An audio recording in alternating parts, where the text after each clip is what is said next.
What's something that we haven't asked you that you thought we would have asked you? You haven't asked me much about costs or specific IP related things that I could debunk. But I think you covered a lot of the things that I normally would get asked. So let's talk cost then, right? As the world's greatest interview, that's me. I have to, figure out, how to get better at interviews, apparently, because I didn't ask you the questions that you thought you were going to. No. So costs. I mean, what do you think the costs are on something? Because you said there kind of three different parts to the world of IP. What are some kind of general costs and a highly generalizing piece on that? Sure. Well, copyrights protect the expression of ideas.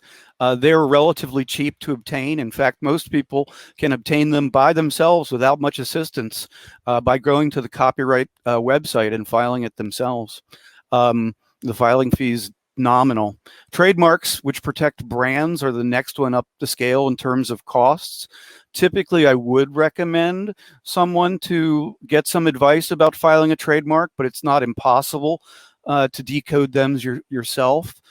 Trademark filing will typically run you anywhere between $1,000 and $2,000 to get it started, depending upon how many classes of goods and services you need to protect.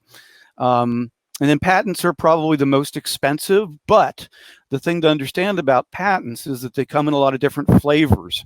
You can file a provisional patent relatively cheaply for, say, under $1,000, or you can file a full-blown regular, what's called a utility patent that might cost you $8,000 to $10,000. And what you might need depends upon what you're trying to achieve. And that flows back into what we've talked about during this hour regarding the intersection between intellectual property and getting the shoe that fits you and your business, and not the shoe that doesn't fit you. Right. So I did a copyright for Anomaly. I did it myself.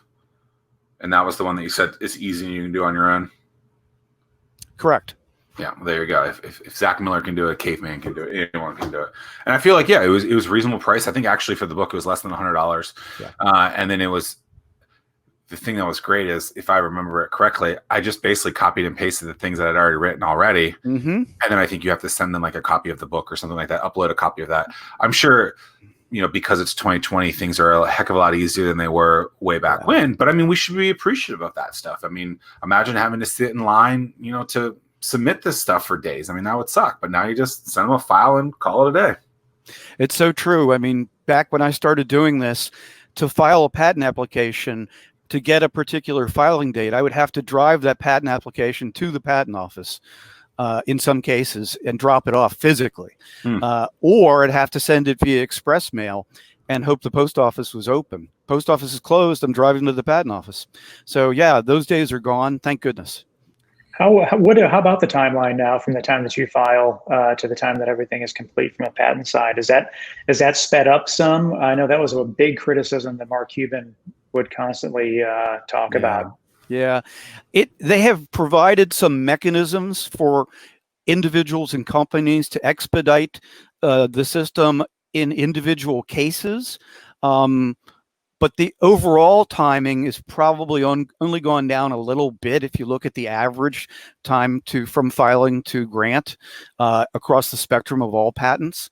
But at least, companies and individuals, when they realize they've got a crown jewel that they need to get out of the system more quickly, there are tools to do that now that didn't exist 5 years ago.